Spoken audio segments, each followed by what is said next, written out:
नमस्कार, Haribhoomi news bulletin में आपका स्वागत है। सबसे पहले नजर डालते हैं आज की प्रमुख हेडलाइंस पर। हरियाणा के गैंगस्टर की पत्नी गिरफ्तार, एनसीआर में पटाखों पर लगेगा बैन।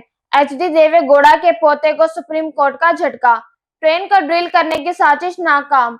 सुप्रीम कोर्ट को मिला नया सीजेआई, राहुल गांधी के खिलाफ चुनाव आयोग में अपील। अब खबर विस्तार से।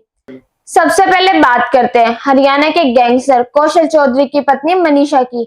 होटल मालिक से 2 करोड़ रुपए की फिरौती मांगने के मामले में मानेसर क्राइम ब्रांच ने गैंगस्टर कौशल चौधरी की पत्नी मनीषा को गिरफ्तार किया है। गैंगस्टर की पत्नी पर अवैध वसूली करने, हत्या करने, धोखाधड़ी करने के संबंध में 3 केस गुरुग्राम में दर्ज हैं। गैंगस्टर की पत्नी इससे पहले भोंसी जेल, गुरुग्राम तथा होशियारपुर की जेलों में भी रह चुकी हैं। पुलिस ने आरोपित महिला को अदालत में पेश कर उसे 6 दिन के रिमांड पर लिया है। बिलासपुर थाना पुलिस में 15 सितंबर को एक युवक ने दी शिकायत में कहा था कि उसके होटल के नंबर पर 10 सितंबर को एक कॉल आई थी, जिसमें कॉल करने वाले ने खुद को कौशल चौधरी तथा अमित डागर गिरोह का सदस्य बताया था। बदमाशों ने फोन पर 2 करोड़ रुपए की फिरौती मांगी और फिरौती नहीं देने पर होटल पर फायरिंग करने की धमकी दी थी। बदमाशों ने पुलिस में शिकायत करने पर जान से मारने की धमकी भी दी थी। इसके बाद पुलिस ने बदमाशों के खिलाफ केस दर्ज कर लिया था। इस मामले में मानेसर क्राइम ब्रांच प्रभारी एसआई ललित कुमार की टीम ने कार्रवाई करते वारदात को अंजाम देने में संलिप्त 20,000 रुपए की इनामी महिला आरोपी मनीषा को देवीलाल कॉलोनी से गिरफ्तार कर लिया। पुलिस ने महिला के कब्जे से 2 मोबाइल फोन भी बरामद किए हैं। आपको बता दें कि गैंगस्टर कौशल चौधरी की पत्नी मनीषा 3 अलग अलग जेलों में रह चुकी है। पुलिस के सामने मनीषा ने होटल हाईवे किंग निम्राना राजस्थान पर फिरौती के लिए फायरिंग करवाने की वारदात को अंजाम देने का खुलासा किया।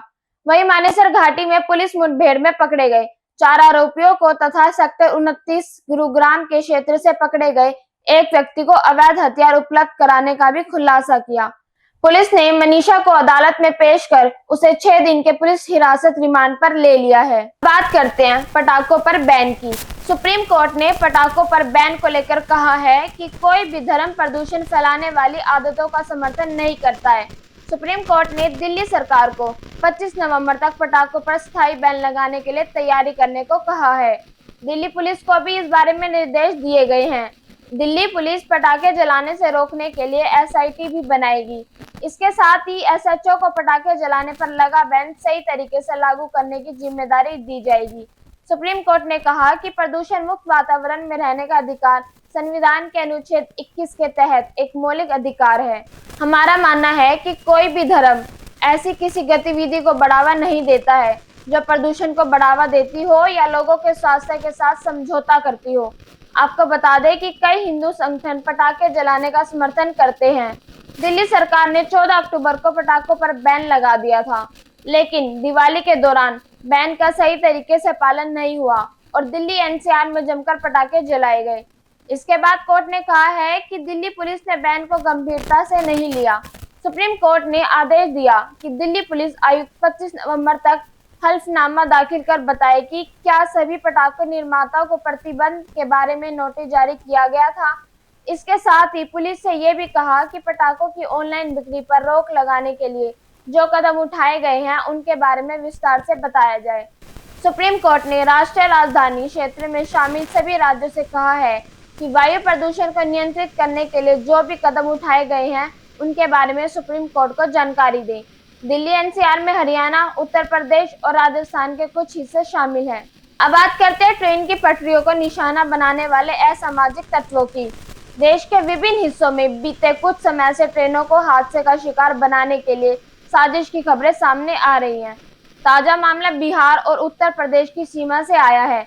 यहाँ पर ट्रेन ड्रिल कराने की साजिश का खुलासा हुआ है। असामाजिक तत्वों ने छपरा में पटरी को काटकर अलग कर दिया है। जानकारी के अनुसार कोलकाता गाजीपुर सिटी शब्द भेदी एक्सप्रेस ट्रेन को ड्रिल करने की कोशिश की गई है। हालांकि समय रहते ही साजिश को नाकाम कर दिया गया है। अब तक मिली जानकारी के अनुसार बिहार के छपरा और उत्तर प्रदेश के बलिया जिले के बीच में ट्रेन की पटरी को काटकर अलग कर दिया गया। सूचना मिलते ही तत्काल सुपरवाइजर एवं अधिकारियों ने मौके पर पहुंचकर ट्रैक का दौरा किया। रेलवे पुलिस मामले की जांच कर रही है।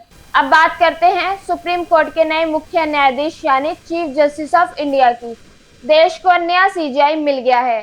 जस्टिस संजीव खन्ना ने कल देश के 51वें चीफ जस्टिस के रूप में शपथ ली। उन्होंने राष्ट्रपति द्रौपदी मुर्मू ने राष्ट्रपति भवन में पद और गोपनीयता की शपथ दिलाई है। आपको बता दें कि जस्टिस संजीव खन्ना ने जस्टिस DY चंद्रचूड़ की जगह ली है। खन्ना का कार्यकाल 13 मई 2025 तक रहेगा। जनवरी 2019 से सुप्रीम कोर्ट के न्यायाधीश के रूप में कार्यरत जस्टिस संजीव खन्ना कई बड़े केस पर सुनवाई कर चुके हैं।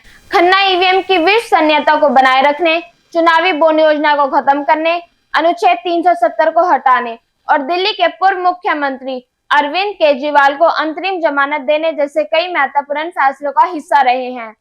Justice Sanjeev Khanna Delhi high court के पूर्व न्यायाधीश देवराज खन्ना के बेटे हैं और सुप्रीम कोर्ट के पूर्व न्यायाधीश HR खन्ना के भतीजे हैं। अगली खबर भी सुप्रीम कोर्ट से जुड़ी हुई है। सुप्रीम कोर्ट ने यौन उत्पीड़न के मामले में पूर्व सांसद प्रज्वल रेवन्ना के उस याचिका को खारिज कर दिया है जिसमें उन्होंने कर्नाटक हाई कोर्ट द्वारा पारित आदेश के खिलाफ याचिका दायर की थी। हाई कोर्ट ने महिलाओं के यौन उत्पीड़न से जुड़े मामलों में उन्हें जमानत देने से इनकार कर दिया था। आपको बता दें कि रेवन्ना पूर्व प्रधानमंत्री HD देवे गौड़ा के पोते हैं। उन पर कई महिलाओं का यौन शोषण करने के गंभीर आरोप है। कई वीडियो भी लीक हुई थी। प्रज्वल को जर्मनी से लौटने पर SIT ने बेंगलुरु एयरपोर्ट से गिरफ्तार किया था। सैकड़ों अश्लील वीडियो सामने आने के बाद वे 35 दिनों तक जर्मनी में छिपे हुए थे। अंत में बात करते हैं राहुल गांधी की। महाराष्ट्र विधानसभा चुनाव प्रचार के दौरान संविधान को लेकर लगाए गए आरोप पर भाजपा ने राहुल गांधी की चुनाव आयोग से शिकायत की है। भाजपा के एक प्रतिनिधिमंडल ने कल मुख्य चुनाव आयुक्त से मुलाकात की।